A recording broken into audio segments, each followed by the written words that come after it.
'Tis I. Hey everyone, glad to see you back, glad to see you looking fresh, and today is much more of a sadder, somber type of video than I normally make. I'm going to be talking about the problems going on in Hollywood right now. That includes the Writers Guild strike, as well as the Screen Actors Guild strike, and other things that I want to discuss going on with Hollywood at the moment. So we can start, sure, with the strikes. For the last couple months, the writers have been striking against the studios for mostly pay reasons, but also AI reasons as well. I'm not fully 100% versed on every issue brought to the table, but it's mostly those two from what I can understand. And now the Screen Actors Guild has joined in the fight with similar issues. So when it comes to money and economics and stuff, I don't want to get into the weeds of all that stuff. It's not very fun to talk about a lot of people's financial problems. But when in terms of Hollywood, a lot of people are not being paid what they should be, simply put. And in something like Hollywood, obviously we hear about money coming in all the time. We hear about budgets, we hear about box office, all this stuff. So it seems obvious that there's plenty of money to go around. But when then the studio heads then turn around and say, we don't have enough to pay writers residuals or enough to pay actors what they're worth, then that becomes a bit more of a problem. And of course, people, I'm sure, have the thought of, well, there are plenty of actors that we know make millions of dollars, and there's plenty of famous writers, and you're right. But that's not all of them. That's a small minority of them that make that much money, star in huge pictures, and make millions of dollars in a single movie. A lot of them are just working day to day like any average normal person. They're just part of an industry that is very popular and in the spotlight and brings in a lot of money yearly. In terms of stuff like that, money is pretty simple. I think it's just pay people what they're worth. I don't think that a lot of executives should be making what they're making, but, that's up to the company and their decision on that front. But the other big thing going on is the AI discussion. And AI has, over the last year, in fact, just sprung up seemingly out of nowhere and has become a big talking point in a lot of people's lives. And I don't think I can think of a worse thing for Hollywood than to rely on AI to create things. Even though we live in a time when people like to just say that a lot of movies and shows are very boring and average and they're not really worth our time, they're background fodder, whatever you want to say, they were still made by a person or a group of people, more likely. And, work went into it and creative juices flowed to create something like that. But it's only going to get worse if we take that whole part of it out and there's no artistic vision at all. Obviously, there's the whole thing of committee think, where you can tell when a show or a movie has been whittled down. All its rough edges have been whittled down, and it's created something that's very safe and plain and may not be very interesting. That's a lot better than not even having the hope of something great coming out of it. The whole thing of actors' faces being scanned and used in perpetuity forever is crazy to me. We saw it in The Flash. We saw people's faces being brought back that have been gone for decades. And, it's not the greatest thing in the world to see. And even though, these characters have looked this way and those likenesses have been passed down for generations, it's still weird to see their likenesses be recreated and put on the big screen as something new. And that is a weird talking point. And in something like The Flash, say if they did it perfectly, it would be more iffy. But they didn't do it perfectly, and they don't look very good, and it kind of muddies the water on, did they star in it? No, but they look like they did, and it's a whole thing. It's been a discussion for a while now. De-aging actors is a lot less intrusive in that because the actor is there a lot of the time and they can sign off on it. But when it's something like in Rogue One, when Peter Cushing wasn't around and they just put him in the movie, and it was clearly not Peter Cushing.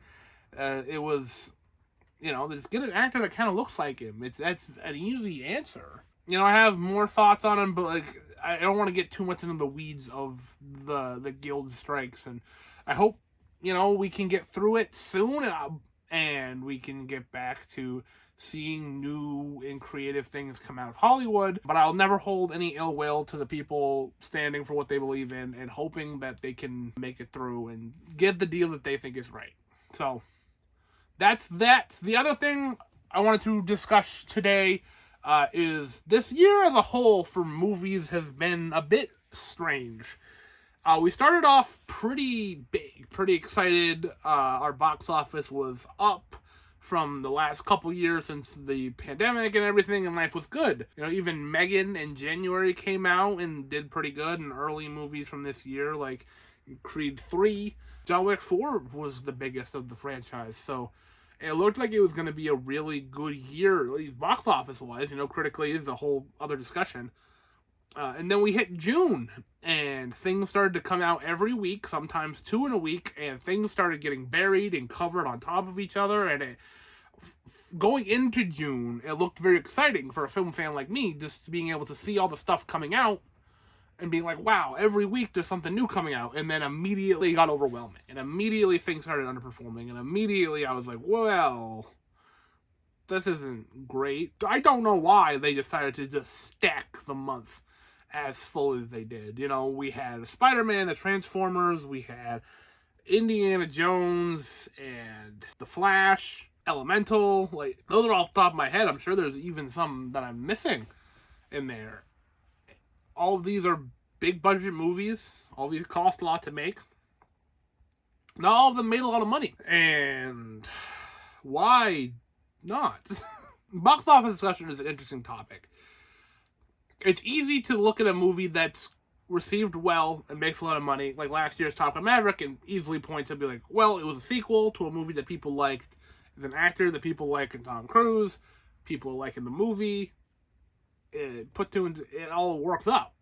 Made a lot of money, easy peasy. Avatar 2. It's been a long time since the first one. People really liked the first one. People wanted to go to the theater to see it. It was a theater experience, it adds up. And then something like Marvel all of a sudden starts stumbling, and it opens a whole new can of worms of like, well, why isn't Ant-Man 3 one of the biggest ones? Well, first of all, I don't think people care all that much about Ant-Man movies. First Ant-Man came out right after an Avengers movie, and the second one came out also right after an Avengers movie. So it was like that alley-oop that it needed, that little push. And this one was supposed to be the big forefront of Phase 5. It was supposed to set up a lot of stuff, but I don't think people cared. I think people have been burnt out on Marvel movies and TV shows, and there's just been a lot, and people don't care as much. Guardians of the Galaxy Volume 3 did a lot better because people love the first 2 Guardians of the Galaxy movies. And therein lies the problem, I think anyway, of movies right now are in a weird spot. Because the studios, in wanting to push their streaming services, have trained general audiences to stay home and wait for it to come to streaming. And a lot of people do. A lot of people do that. It's a very common thing. Even I do it sometimes. It's like, well, I can't see this movie in theaters, but it's alright. I'm not going to try to hunt it down, not drive an hour or 2 to see it. It'll come to streaming before I know it, and then, yeah, I can watch it there. People have said, it's like, oh, whatever, I don't really need to see that now. I can wait a couple months and watch it at home. People know it's coming to streaming, whether or not they have to pay a couple bucks to rent it, whatever. But people know it's going to come to their house before much longer. It's not a great thing for the box office news. How do we solve that problem? I don't really know. The only thing I can think of is, like, Top Gun Maverick came out in May of last year, and the Blu-ray 4K didn't come out until, like, October, November. So, like, it was like a 6 months wait. And I think that's probably the best solution, because this whole thing of, like, a movie coming out and then a month later you can rent it, that's not gonna help in terms of pure box office numbers. And studios aren't releasing digital sales, and streaming services aren't releasing their numbers either, and that's the whole thing with the writing residuals that I talked in my first point of they're not getting paid what they're worth because studios aren't releasing numbers other than pure box office numbers. So it's a big old mess. But anyways, what I was trying to get to the point of with Guardians of the Galaxy Volume 3 is people like the first two. People love these characters. People want to see more of these characters. Creed 3, behind me. One of my favorite movies of the year so far. I love the last two. People like the last two. Great. They want to see the next one. John Wick Chapter 4. People love those movies. They want to see the next one. That's why these movies are doing great. Also, Super Mario Brothers, a franchise that people have loved since the 80s. Whether they're full adults now with kids, and those kids have loved it their entire lives, and people want to see this stuff on the big screen. Spider-Man Across the Spider-Verse. People love the first one. People are going to go see the second one. It's easy for me to sit here and say, just make a good movie and then make a sequel to that movie and then people will go see it. Yeah, of course it's easy for me to say that. But I feel like a lot of people are surprised when a movie that's a sequel to something that people didn't really care about doesn't do well. Fast X comes out. It doesn't do incredible. People didn't really like Fast 9. Transformers had a tumultuous thing for a long time about people not really caring and the box office going down every time. The Flash has been a whole thing with DC and the problem with our main lead and their whole issues, and that's a whole different discussion. But Elemental comes out and people have been trained to wait for Pixar movies at home. And the other thing, Elemental is a good example of this, is the box office can't cover the cost of these movies right now. We take stuff like Indiana Jones, Elemental, Fast X, right there, we're almost at $1 billion worth of filmmaking.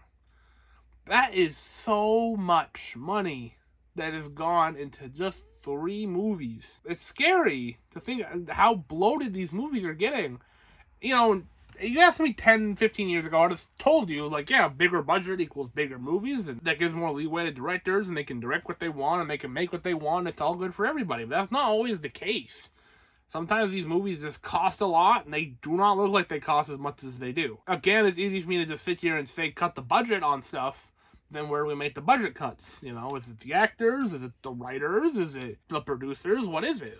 That's for them to figure out, I guess, but it seems pretty obvious to me that the budgets are also one of the big problems here. So, it's pretty much it. People want to see movies that they're interested in. Indiana Jones, people love the first Indiana Jones.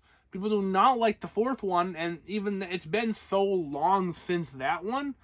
Legacy sequels can and do work. As we've seen with last year's Top Gun Maverick, if they're done well, people will go see them. People didn't like the last Legacy sequel you made. It's going to be tough to convince people to try again. Anyway, that's my long-winded thoughts on stuff going on in Hollywood right now. Maybe some will turn around. I don't know. In a perfect world, someone will hear this and just agree and something will happen. That would be amazing. Take the budget of Fast X. Split that up. Have Universal split that up. Say it's a clean $300 million.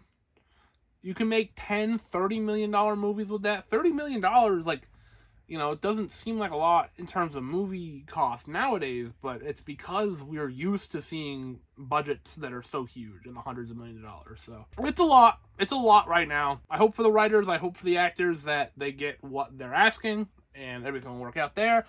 I hope that studios will start making more lower budget movies. And like I said, 10 movies, $30 million bets to me seems like a lot safer of a bet than one $300 million bet, even if it's a franchise that people know. But hey, I'm not a studio exec, so maybe I don't know what I'm talking about. But anyways, that'll about do it for me. Thank you so very much for watching, and as always, like this if you like this, subscribe if you haven't already, and I will see you at some point.